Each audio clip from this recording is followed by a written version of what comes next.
Bill तो ये होता है, पहले कमेटी के पास जाता है, उस पे बहस होती है, तमाम पार्टी स्टैंडिंग कमेटी में जाता है, स्टैंडिंग कमेटी में तमाम लोग पार्टियों के लोग होते हैं, उस बिल पर डिस्कशन होता है, तो उसके बाद वो बिल फिर कमेटी में जाता है, फिर उसके बाद सेनेट में जाता है। तो आवाम को ही पता होता है कि भाई ये बिल है क्या, इस पे क्या डिबेट हुई। ये बहुत ही इंपॉर्टेंट बिल था, ये कोई छोटा मोटा बिल नहीं था। ये अपने आपने मरकजी बैंक को IMF के हवाले कर दिया और उस पर खुश हो रहे हैं आप। मेरी तो लॉजिक ही समझ में नहीं आई। बहरहाल मैंने आपको पहले भी कहा था कि इसमें गवर्नमेंट जीत के भी हार गई है और मैं उसी बात पे कायम हूँ।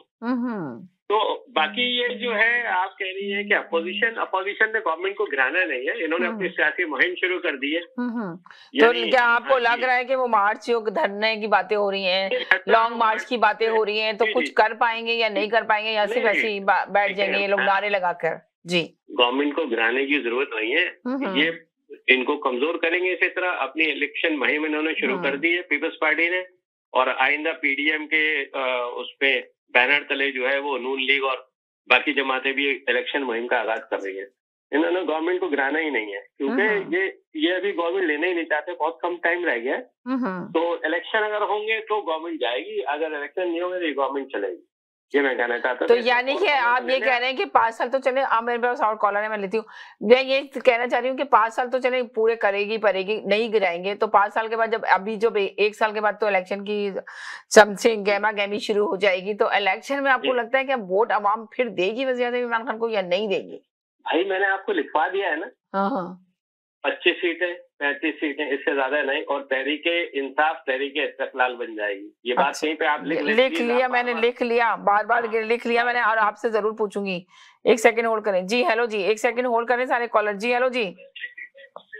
जी सैयद साहब को सबसे पहले तो अस्सलाम वालेकुम। सैयद साहब, ये हुकूमत जाने वाली नहीं है, चाहे ये इलेक्शन हो या और कोई इलेक्शन हो। नेक्स्ट जो आपका प्राइम मिनिस्टर है ना, वो इमरान खान, गारंटी यूज है। अल्लाह ताला आपकी भी जिंदगी रखे और हमारी भी जिंदगी रखे। आप भी देखेंगे और हम भी देखेंगे। जितनी मर्जी शर्में दिलाते रहो लोगों को, हम तो वहाँ मलक यूम से शुरू हुए हुए, मलक यूम से नीचे आते जाओ। जितने भी चीफ जस्टिस आए हैं, कौन सा कोई उन्होंने बहादुरी का काम किया हुआ है पाकिस्तान के लिए? और जो इलेक्शन है वो इलेक्शन ये मार्च वाच में नहीं होगा, मैं आपको बता दूं। तो बाकी सैयद साहब से ये है कि सैयद साहब आप भी यहाँ हैं, हम भी यहाँ हैं। जो नेक्स्ट इलेक्शन है वो इमरान खान का है। पीपल पार्टी उसका कंपटीशन ही नहीं है। तो ये जो शरीफ फैमिली है, ये तो भागी हुई है। जो तो मैं पहले दिन से कह रहा हूँ कि शरीफ फैमिली का कोई मेंबर आज के बाद प्राइम मिनिस्टर नहीं बनेगा पाकिस्तान का। मैं आपको ये 1 साल से कह रहा हूँ। और मियाँ साहब उस पाकिस्तान नहीं आ सकते जब तक इमरान खान की हुकूमत है, गारंटी यूज है। अल्लाह हाफ़िज़। जी चलें जी, आप भी जल्दी से मैसेज दे दें। जी, जो अल्लाह को ना माने वो अदलो इंसाफ को कहाँ से मानेगा? उसकी नजर में तो अदलो इंसाफ की कोई अहमियत ही नहीं। मतलब एक तरफ वो कहता है कि कराची में करप्शन निकला है, तो जाने दो यार, क्या बात करते हो, सब अच्छा चल रहा है। तो फिर वो किस मुंह से वो दूसरे लोगों के नाम लेता है? मुझे तो यही समझ में नहीं आई आज तक, कौन सी बात पे यकीन करूं। फिर कहता है कोई बिल तो दिखाओ असेंबली से पास हुआ हुआ, तो 32 बिल आ जाते हैं एक ही दिन में। मतलब मैं किस बात पे कहूं कि यार इनकी किसी बात पे तो मैं जवाब दूं? मैं तो जवाब देने का भी अहमियत नहीं देता, क्योंकि ऐसे लोगों को क्या जवाब दे आदमी जिसके कॉल और फेल में इंतजार हो, जो खुदा को ही ना माने। तो फिर वो ऐसे बंदे को तो जवाब नहीं दिया जा सकता। हाँ, अलबत्ता शेख रशीद एक बड़ी अच्छी बात कह रहे हैं आजकल। वो कह रहे हैं 14 से 15 MNA PTI में के साथ मिले हुए हैं, और मुझे तो लगता है वाकई में इस बात में बड़ा दम नजर आता है, क्योंकि ऐसे ही बिल पास हो रहा है।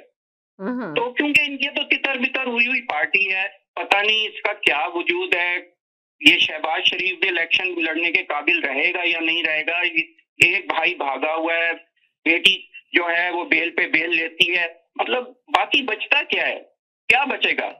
एक पंजाब की जमात है, उसमें से भी पता नहीं कितने इसके हिस्से होंगे, ये तो अभी पता ही नहीं है। 4-5 तो लोग कहते हैं हमें वजीर आजम के लिए नामजद कर लो, हम तुम्हारी जो तुम कहोगे हम वो मानेंगे। वो एस्टेब्लिशमेंट से जाके मिलते हैं। अब मुझे बताओ, ऐसी पार्टी के लिए हम क्या बात करें यार, जिसका कोई वजूद ही नजर नहीं आता आगे। मतलब क्या इस पार्टी के तो पता नहीं कितने टुकड़े होंगे, ये तो मैं कह रहा हूँ ना कि फिल्म तो अभी शुरू हुई है, पता नहीं आगे क्या क्या इनके साथ होने वाला है। हर आने वाले दिन जो है ना एक नई चीज मिलेगी जिससे सभी इंजॉय करेंगे। सही है जी। जी जी जनाब। जी जी जी जी। भट्ट साहब का नाम खटकता है दिल यज़्दा में कांटे की तरह। चाहते हैं कि आपको एयर पे लेना ही नहीं चाहिए। और आपको मैंने सिर्फ एक ही बार लिया, मुझे याद पड़ता है, पर वो कह रहे नहीं आपने 3 दफा लिया।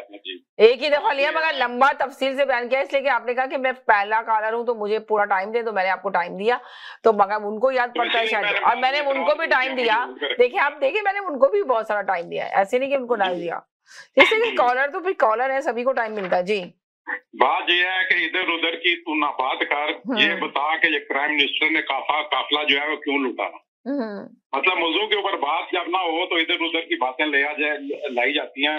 बात सिंपल सी ये है कि फैसला में कहीं नहीं लिखा गया कि जज के खिलाफ कार्रवाई नहीं हो सकती। जिनको काजी फाइज ईसा के घर खरीदने पर एतराज है वो परवेज मुशर्रफ की प्रॉपर्टीज पर गूंगे बन जाते हैं। मैं भी उसकी तफसील देता हूँ उसके बाद। काजी फाइज ईसा 2009 में जज बने थे, ये जरा नोट कर लें, ये जो बड़ी बड़ी अपना बातें करते हैं ना। काजी फाइज ईसा 2009 में जज बने थे।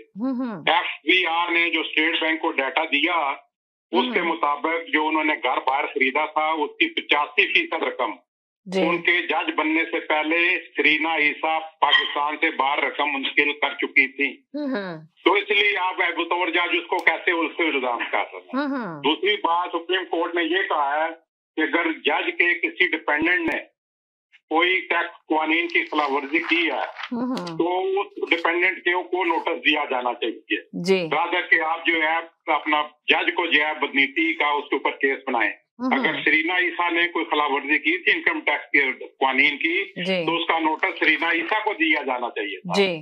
बात मुख्तर ये है कि लोग कुछ पढ़ना जानते नहीं है या उनको समझ नहीं आती है, वो एक रटाया अपना जो वो वर्जन है उसको आगे जज्बाती हो जाते हैं, उसका कोई फायदा नहीं है। जो कानूनी पहलू हैं वो उसके ऊपर बात करनी चाहिए। आज ये देखें कि चेयरमैन नायब जस्टिस जावेद इकबाल